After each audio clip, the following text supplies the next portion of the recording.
Chris the Nightmare Ariola, and you're watching Mission Boxing Today on YouTube. Heavyweight boxing fans, what's the deal? All right, man. So I was on boxing websites today looking through a few articles, man, and I see that, well, before I get to that, shouts out to Bellew. I was watching his channel earlier today. I'll leave all these articles I'm about to talk about and this Bellew interview with Stiverne. I'll leave all of this in the description box, and you can click it and read these articles and watch this interview for yourself. The interview Bellew did with Stiverne was, I think it was close to 2 hours, man. So, and he went over his thoughts about Klitschko Joshua and some other heavyweight topics. But in that interview, he confirmed that terms have been his side and Wilder's side, they have agreed to terms. All right, and then, but he really didn't. But Stiverne didn't give us a date. He said that he's hoping, fingers crossed, that the fight happens in July, and he said worst case scenario September. So I take from that interview the fight's going to happen July, August, or September, somewhere in there. All right, now this is according to Stiverne. All right, I haven't heard Wilder's side, but what I do know, we all know that he's the mandatory, so we expect this fight to happen. All right, so I'm just giving you guys information of what Stiverne said. He said fingers crossed for July, and hopefully it is July for the sake of the fans. This fight, they can get this fight underway. He said worst case scenario September. All right, so I'll leave that interview in the description box for you guys to check it out. All right. On boxing, I think it was Boxing Scene I was on. What else did I see, man? Tony Bellew. I seen an article with Bellew saying that now Wilder's getting ready to fight Stiverne, but Bellew was just talking about if he were to fight Deontay Wilder, he thinks he has the boxing IQ to beat him. Reading the article, though, he did give Wilder his props, though. You know, he did say if Wilder were to catch him with a good right hand on the button, he says himself that he'll wake up in Neverland. Those are his words, you know what I mean? So, but he thinks he can go in there and just outbox Deontay Wilder. That fight, man, it's not a fight that I'm really pushing for. I know a lot of fans feel as if Wilder can take that fight and build up his stock in the UK. I mean, yeah, it could be an option, but when I look at that fight, I wouldn't be surprised if Bellew were to win a few rounds. I wouldn't be surprised because Wilder, although he has a very high KO percentage, he isn't coming out of his corner blazing like Mike Tyson. That's not his style. He is trying to get you out of there, but he wants to set it up and try to use his jab, and he'll try to pick his spots, you know what I mean? And he'll try to get you out of there. So I can see Bellew possibly stealing some rounds because Deontay's not being active in a round, or Bellew just landed a few more punches, you know, those type of rounds. And you've seen guys do that to Wilder. Szpilka, although these guys all have different styles, right? Szpilka's a southpaw, can dart in and out, moves his head, you know, puts up the high guard, got, you know, quick hands, just a different style than Tony Bellew, you know what I mean? Bellew wants to lay some leather on you, you know what I mean? So could he get past the reach? And if he's standing on the outside, I know Wilder has had, 3 surgeries on his right hand. And I've heard fighters like Stiverne say that he doesn't think that Wilder's right hand is what it what it once was. That's according to Stiverne, you know what I mean? But it looked okay against Washington. You know, it was able to hurt Washington. But if Bellew can't get past that right hand or just the jab, if he's standing on the outside, I see Wilder winning that fight. So, yeah, I would definitely see Wilder beating Tony Bellew, although I wouldn't be surprised, like I said, if Bellew were to win some rounds against Deontay Wilder before suffering a possible KO defeat or stoppage. That's my opinion on that fight. And I don't think it'd be easy work, you know what I mean? But I definitely would favor Wilder in that fight by knockout. What else did I see, man? Tyson Fury, seen him in the headlines too. He said that he thinks that Joshua will be his easiest fight. And then I seen another article too where it was some trainer. It was some trainer. I'll leave all this in the description, but a trainer from back in the day, he revealed what happened in the sparring session with Fury and Joshua, and he said it was 50-50. You know what I mean? He says Joshua was close to putting him down, and then Fury started to, fool around a little bit. You know what Fury does, and he started to pick Joshua off. You know what I mean? I could see that happen. I'm not sure, I wasn't there, but that doesn't even matter, because right now it'd be the best versions of what they can produce right now. You know what I mean? And if I look at that fight and Fury came in shape and ready to go and motivated, I can see him moving around the ring, making it difficult for Joshua to land punches. I can see him switching righty to lefty. But if they get close quarters, man, I don't see Tyson Fury being able to wrap up Anthony Joshua. I see Joshua letting his hands go and landing some good uppercuts, hooks. We know how he likes to fight when he's close. Yeah, I think Joshua's a pretty good combination puncher when he's up close, compared to a lot of other tall heavyweights, 6'6", big heavyweights like that. A lot of these tall guys, they just want to grab you. As soon as they get close, they just want to grab you. Joshua, and I've said this before, does a pretty good job of throwing combinations when he's in close quarters. So I think it'd be interesting fight.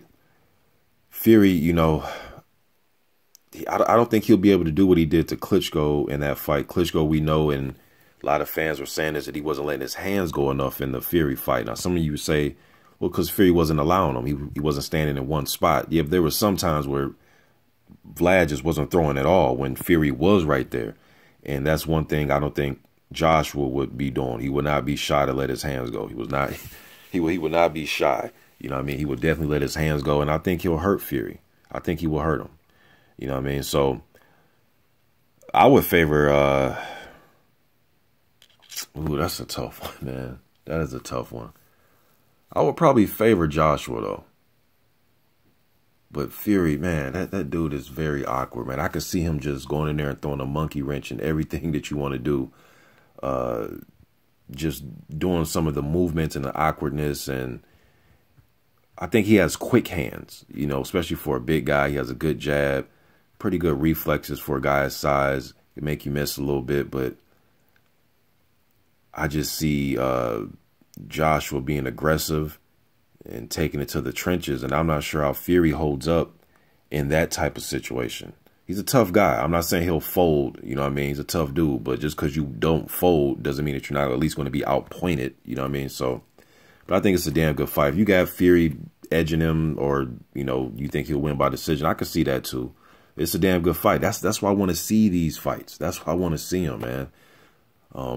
What else did I see? I seen Ian Lewison and Lucas Browne. I think it was on Instagram. They were going at it today, or not going at it, but Lewison said he would like to fight Browne. Browne said it wouldn't be a bad fight. You know what I mean? So I haven't seen, Browne hasn't been in the ring in a while, man. He hasn't been in the ring in a while. Then he had these drug testing issues, so he hasn't been in the ring since the Chigayev win, man. And he needs to get back in there for a comeback fight. I don't think the Lewison fight would be bad. I know he'll provide some entertainment. You know what I mean? I think Lewison will give him some good tough rounds. I haven't seen Lewison in the ring since the Dillian White fight. It's just, what type of shape will Lewison show up in.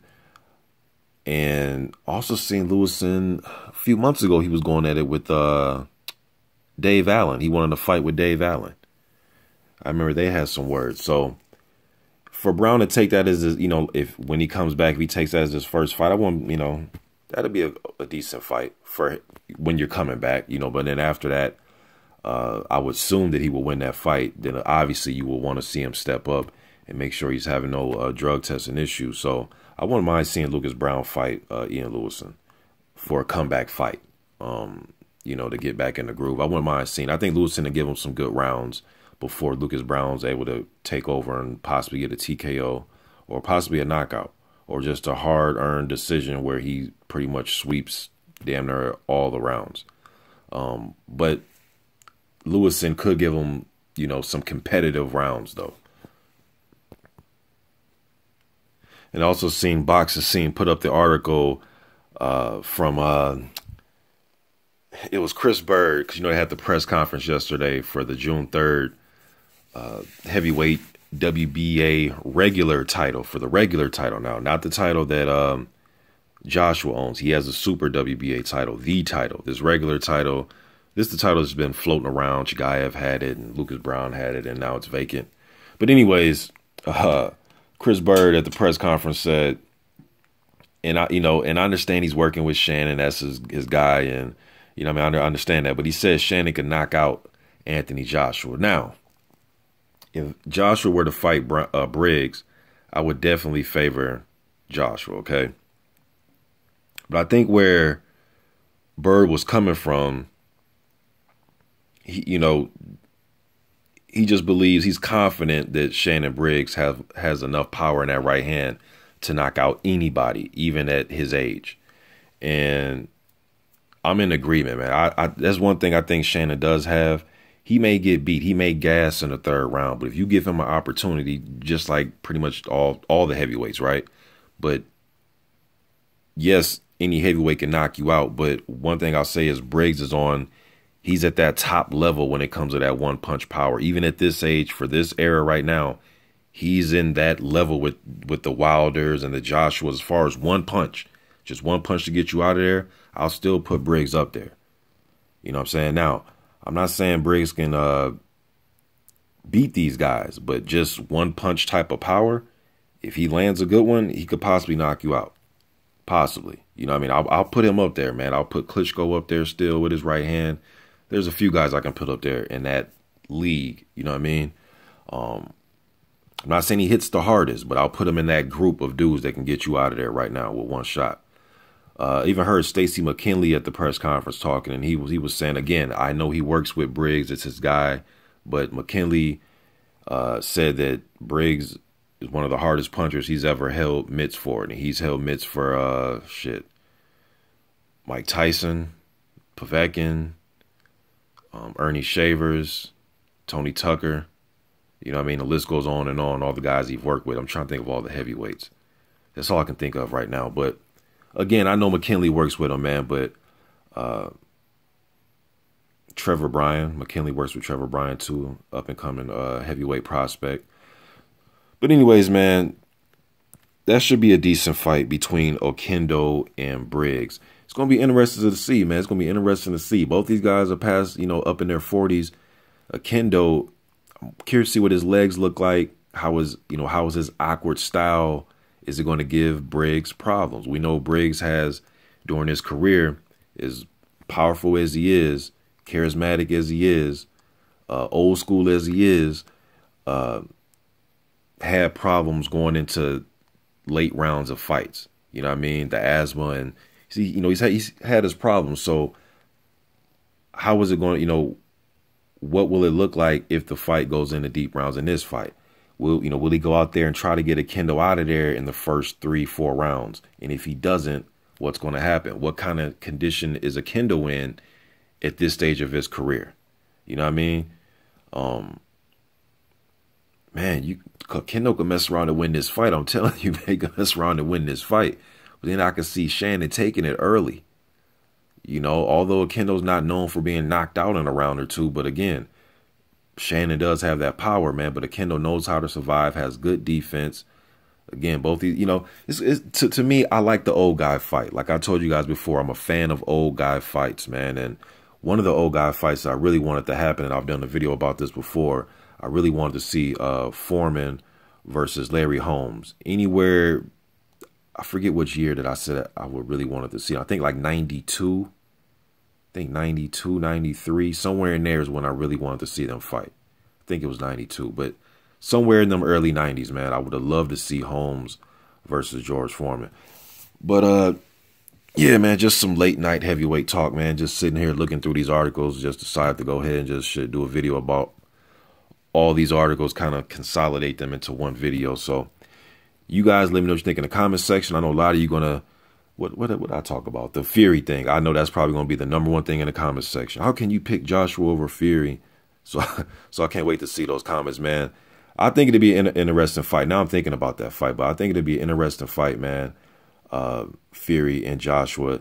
Again, there's a lot of ifs going on. There's a lot of stuff that needs to be taken care of. Joshua has his mandatories And I know Fury had a meeting with the UKAD. Did that pass already? I need to catch up on that. I think it passed. I'm not sure, but hopefully we see Tyson Fury back and he can get in the mix, man, and, you know, get into these fights. Speaking of fights, man, today I watched the, what fights did I watch today? I watched the Jack Johnson and Stanley Ketchel fight. The channel, I think it's the Boxing Hall of Fame channel I watched it on here on YouTube, and it was only like 12 minutes of the actual fight. Got to watch that, man. You know, Stanley Ketchel is a great all-time middleweight. You know what I mean? And back in those days, you know, a lot of those guys will move up and try to challenge themselves against guys in higher weight classes. And he, you know, he did it, and he beat some heavyweights, you know what I mean? But that, and he even put Johnson down, man. Some people thought it was, you know, Johnson. I don't want to get into all that, but he put him down on the record. He put him down, and Johnson got up and knocked him out. Got his teeth was, Ketchel's teeth was stuck in his gloves. But man, Johnson was just showing, he's very underrated in my opinion, in a historical sense when it comes to his defense. If you just want to talk about shit, not even just heavyweights, but just period, man. The way he was able to lean back, and you know, back in those days, they had a different fighting style. Guys would kind of fight with their hands low, kind of probe and feint. You know, do a lot of probing with their jabs and feinting. And Jack was just so much bigger than Ketchel, man. He was leaning back. I thought the defense was good, man. Great. He had great defense, good reflexes. I haven't seen Johnson throw a pull counter. I believe Ketchel came in with a wide hook, and Johnson leaned back and boom, came back with a right hand. And in that fight, I noticed he was using his jab hand his jab is like a power punch. The way he was positioning himself, the way he was using his jab, and the way he was kind of leaning back, and the way he was throwing that jab, he was throwing it like a straight punch. Like he wasn't throwing it like he wasn't flicking it out there. He was like driving it home. You know what I mean? That jab, the way he was working it. Seemed as if he could have ended that fight whenever he wanted to, really, man. He was way stronger than Ketchel on the inside. Ketchel was trying, though, man. He was trying to catch him with some, he was trying to catch Johnson with lead power shots. He was trying to do work on the inside. Johnson was just smiling and just wrapping him up, man. He was just too much for Ketchel, man. But Ketchel was a great fighter too. You know what I'm saying? So, and also rewatched the Larry Holmes and Witherspoon fight today. You know, with that fight, that was a very close fight, man. I thought Witherspoon should have took the fight to Larry much earlier. The 9th round was classic, right? That 9th round was classic, man. It looked like Holmes was damn near ready to go, but that was the thing about Holmes, man. He very resilient, and when you got into a fight with him, especially back from, you know, between, you know, like that 1977 to 85 or 78 to 85, his little reign, you can knock him down, you can hurt him, you can wobble him. I mean, Holmes just had this uncanny way of turning. I mean, Holmes could have fought the milkman and he would have turned into a war. You know what I mean? The milkman. I mean, that's just what it felt like when, you know, used to, or at least when I watched Larry Holmes fight guys like Snipes and Weaver and Norton. And I'm not calling those guys the milkman, but I'm just saying, even when he fought a guy like Witherspoon or Bay, you know, guys like that were up and coming, sometimes he would get into brawls with those guys. You know what I mean? And the Norton fight, that was a great fight. But yeah, I watched the Witherspoon fight, man. Spoon had that awkward style that he was working with against Holmes, kind of like that Norton, that Ken Norton. I've seen James Toney use it a little bit, even Archie Moore. You know what I mean? That little style he was using, popping the jab, kind of turning his head away, using his gloves and his shoulders as his defense, crouching and bending and moving. You know what I mean? So, but he wasn't active enough in some of those rounds. It looked like, you know, him being the younger fighter, I think Larry had him by about, I don't have all this shit in front of me, man. I think Larry was like 33 and Witherspoon had to be, what, 25, I think, 26.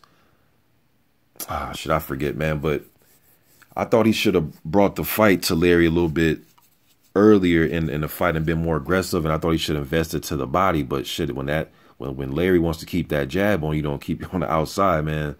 Back in those days, there was really nothing you can do about it.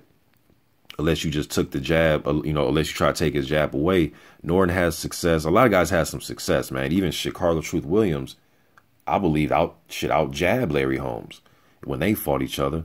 I don't remember the CompuBox, but just remember just watching the fight. Shit looked like to me he was he was out jabbing Larry from what I can remember. But yeah, man, I thought Spoon could have won that fight though, man. And Larry's one of my favorites. You guys always hear me talk about Larry. That dude's one of my favorites, but just goes to show, man. It just goes to show, Larry was I think Larry was very versatile in his game. He can box with you and he can fight when he had to. You know what I mean? He had one of the best 1-2s I've ever seen as far as the jab and right hand, just your basic jab, right hand behind, or if you're southpaw, the right jab with the straight left hand. To me, he had one of the quickest 1-2 combinations at the heavyweight division, right up there with Ali and shit. Even Vladimir Klitschko has a damn good 1-2 when he puts it together. Oh man, I shouldn't even brought up names. Now I know I'm gonna forget somebody, but watch that one. So those are two good fights I watched today, man. I'm gonna get back to watching some older fights in my spare time. I really haven't been on it for the last few months. Really haven't had much time to do it, but yeah, I'm rambling. I don't know how this even turned into that. But hey, man, y'all let me know what you think in the comment section, man. I'm out.